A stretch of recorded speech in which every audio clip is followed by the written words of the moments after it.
What's going on, everybody? It's the Lawn Feed. Joining you tonight, I have Andrew the Dad Bod Lawn, Chris with Ope, and myself, Rudolon Co. Excited for this episode. We're going to be talking about mowing, mowers, and mow.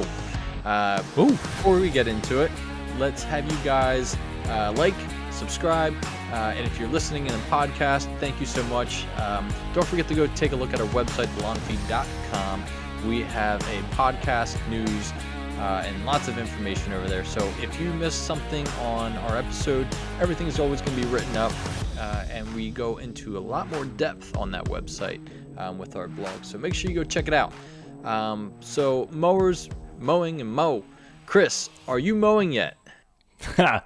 No, I'm not mowing right now, and it's because I live in Canada. But no, it's still cold, and yeah, it's going to be a while for me, I think. I think it's going to be a couple weeks yet, and we're starting to see some green up, which is awesome. And I know all of us are eager to mow and really get out there. And I think that's the question is when should we start mowing, and when can we start mowing? In the fall, it's opposite. When do I have to stop? When should my last mow be? And there really isn't like a set time to start mowing. Your lawn will tell you when you need to start mowing. Which is a little bit different than maybe in the fall where there is that set time. It's like, hey, we hit 50 degrees and it's getting colder. I don't know if we should do that anymore. But when we see that greening up and we start to see some of that uneven growth, hard surface, those types of things, generally when the temperature so the air temperature gets around like that 40 degree mark, that's when it's kind of go time. It's not saying when you should mow, but that's when the growth will really start to kind of, pick up. Where I'm sitting at the time of this recording, we're at like 40-ish degrees. We just kind of had some like sleet, crappy winter weather. And because of that moisture that dropped and then turned to snow, our grass is actually starting to green up, but there's no way I could mow. Right. So you just kind of have to use your best judgment on that. I can tell you when you shouldn't mow and when you shouldn't go on your grass for certain. So when there's any risk or any frost at all, stay off of it. If there's any call for weather getting below where you're currently at, dip in the temperature where, you're coming down and frost or a freeze is there, or a risk of that for prolonged low temperatures, don't even think about it, right? Just that you'll do more harm than you will do good, even though we're really, really eager to get out there. So, and when we say harm, it's damaging the grass, and you're just gonna pay for it later, right? So stay off of that, and it'll pay to wait. Yeah. So basically, sit tight, wait for the weather to warm up, wait for some soil temps to increase a little bit. In the meantime, if you're that eager and there's not frost out there, go out there. Clean up some debris from your neighbor's trees, some trash that may have blew along, and all that dog poop that collects over winter too. It's too cold and you don't want to go outside and clean it up. So Chris, what are once we get into mowing, what are some good habits that we can do for our lawn to keep it healthy and be regular? Yeah, no doubt. So when we get into the kind of the heart of the season, when it does warm up and it's consistent, the two things that I probably will recommend to most people is consistent mowing, right? So mowing frequently. And we all heard about and we all hear about the hey, don't break the 1/3 rule, right? So what that means is don't ever cut off, or you shouldn't, general rule of thumb, cut off more than 1/3 of that grass blade off in one cutting and one pass, right? That's going to generally stress that grass out. And hey, we go on trips. Sometimes we lose track of time, and that happens where we need to. Try to minimize as many times as that can happen. So frequent mowing, don't go below that 1/3 rule. What that looks like is in a perfect world, you're mowing every 2 to 4 days. Not everybody can do that. So just be careful on, how much we're actually taking off at once. Watch your mower height to make sure that we can, avoid cutting off more than that 1/3. Collect the clippings. If it's going to leave a bunch of clumps, that's obviously going to cause some problems. Do a double cut, those types of things. And the one underrated thing that I would almost guarantee that most homeowners don't pay attention to is the sharpness of their mower blade. And I don't know if a lot of homeowners know just the effect positively and negatively that has if you do sharpen your blades or if you don't, respectively. If you don't sharpen your blades, or if it's been a while, you're going to have a jagged edge on that blade. It's not a clean cut for the grass blade. It'll stress it out, cause risk for disease, all of those things. So there's a couple different easy tools that you could do if you want to do it yourself. It's very, very easy. You don't necessarily need someone to do it. There's a drill attachment. There's a flat disc for like a grinder. Very, very easy to do. Just wear protection, right? Just wear eye protection so you don't lose an eye, so you can actually get back out there and enjoy your lawn, those types of things. And what's actually interesting, I've thought about this. I put earbuds in when I mow, and just to kind of have fun. Do you guys do that too, or do you guys go earbudless, musicless? What are you guys music people or not? Yeah, I actually bought noise canceling earbuds for last season to kind of help reduce the amount of noise that goes in, but I need to have that, and I love listening to music. Oh yeah, I'm turning on. Usually it's Eric Church or Luke Bryan, or not Luke Bryan. Oh, I'm sorry about that. Luke Combs. I turn on some Luke Combs, some country, and I just enjoy it. I gotta have my music playing. Jam out. Yeah, I'm the same. It's usually classic rock, some AC/DC or something like that. It's go time, right? Right. So just have fun, right? Just get it consistent and avoid the 1/3 rule, or keep that 1/3 rule, and sharpen your blades. Biggest three things I always say to people. So. Yeah, for sure. Good points there. Chris, what mower do you have? I have a nice Toro Recycler 22-inch, small deck club, as you can see. Yeah, had it for a while. How about yourself? Yeah, so I have the Toro Time Master 30-inch. So 30-inch, it's a twin blade. We're going to hit some of that here shortly. I just got into the battery game with a Green Machine mower, and I also reel mow with a Toro Greensmaster 1000. So, Andrew, let's hit on what mowers you have, and what are some good mowers that the audience or your average homeowner, new homeowner, veteran homeowner can pick up. Well, I currently have a Honda 21-inch self-propelled personal pace. I just picked that up last year. That was my first season with it. And actually, a funny story about new homeowners.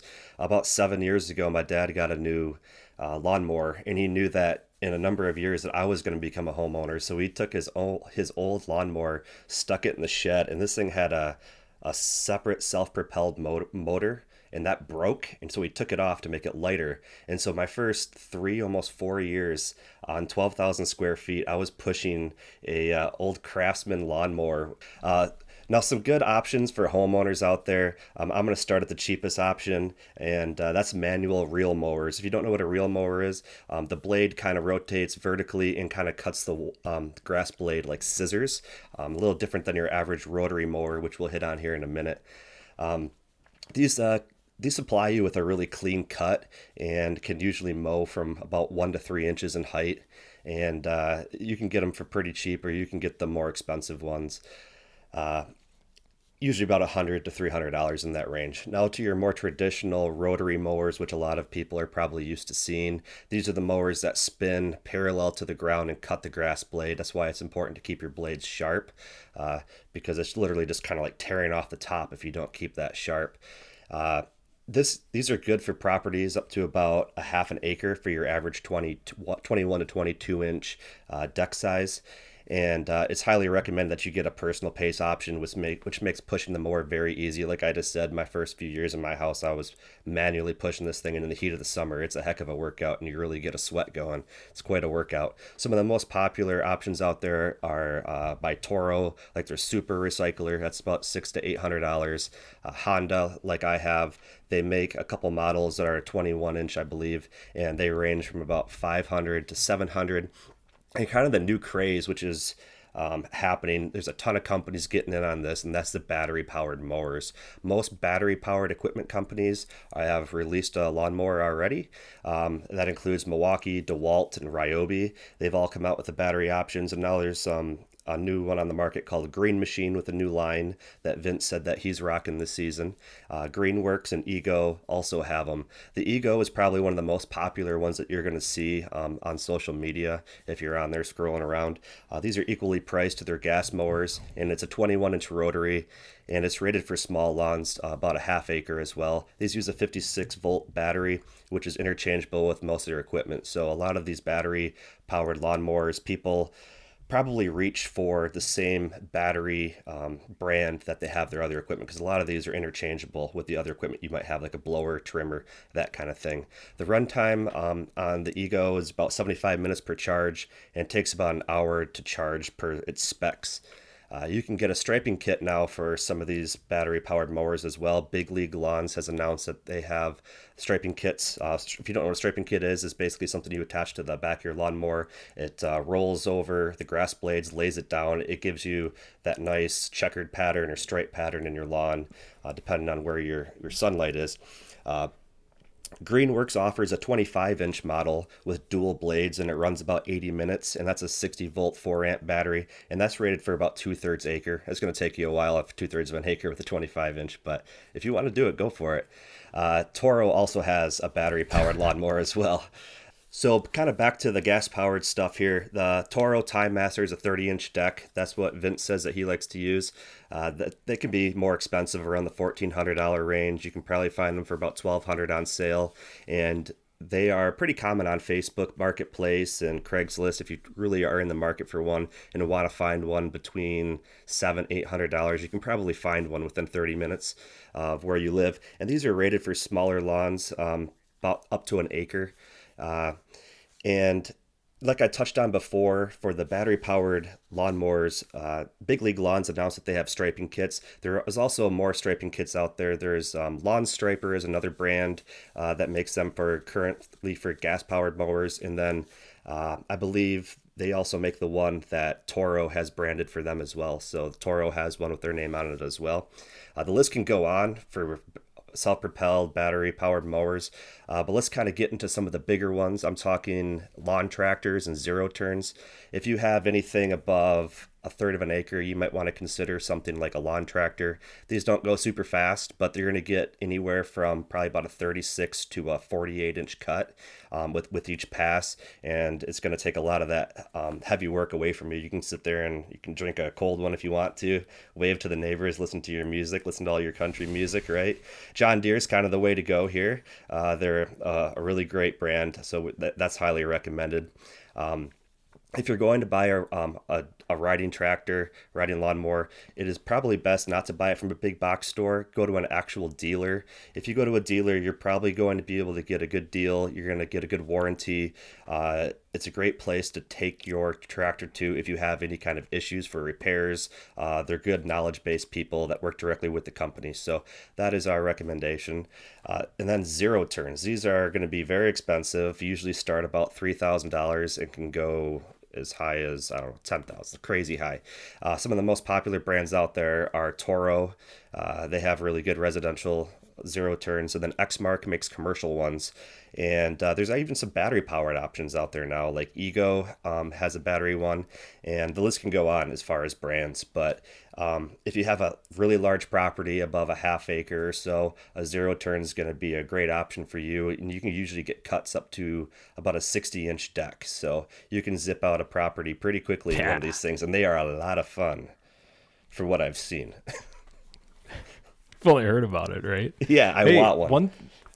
One thing that you mentioned earlier on was striping your lawn. And that's probably a question that I get asked a lot, is how do I stripe? What height of cut do I need to stripe? And all of those different things. And that's probably like a whole nother different episode, right? But like, because you can have a lot of fun with those. It's almost like lawn art. But I want us to throw up a couple of maybe our lawns just to show kind of the differences. Because I know, Vince, you have a Big League lawn, right, striper kit. I've got the lawn striper kit on mine, so I've got the Toro one. Between the research that I've done, I don't know if they do all too much different. Obviously, you're going to say your lawn's better, and I'm going to say my lawn looks nicer. But with the different striper kits, it's really just folding the grass over and letting that sunlight hitting it in the different direction, which causes the contrast in that grass blade where you get the lighter and darker greens, which is really, really fun to do. But just to see some of the contrast of like, what it can do on our own lawns of just like regular people just mowing your lawn, just like you guys. You don't have to have all this fancy equipment to go do it. You guys can just go do it. And a lot of these times it's just, sharpening your blades, getting striper kits, mowing frequently, doing everything that we're kind of mentioning on our shows, right? So I just wanted to point that out. It's a common question that I get, and I didn't want to forget it here. Yeah, for sure. Yeah, definitely. But hey, as Andrew went over all the mowers, it could be a little overwhelming. There's a lot of options, especially if you're in the market to buy a new mower. But the good thing is, most of these mowers, you can go to a big box store, you can go to Home Depot. And when I say big box store, I mean like the push mowers, you can go to the big box store and try them out. Again, as Andrew mentioned, if you're buying lawn tractors, you might want to go to an actual dealer. They're just built a little bit better. But go on in, check them out, and find out what's suitable for your property and your budget. That'll make things a lot more enjoyable. Follow good mowing practices and keep the blade sharp. Put some headphones in, or just sit there in silence and enjoy the mow. As always, we appreciate you guys for tuning in. Don't forget to hit the subscribe button, hit the like button, and we will see you guys in the next one. See ya. See you guys.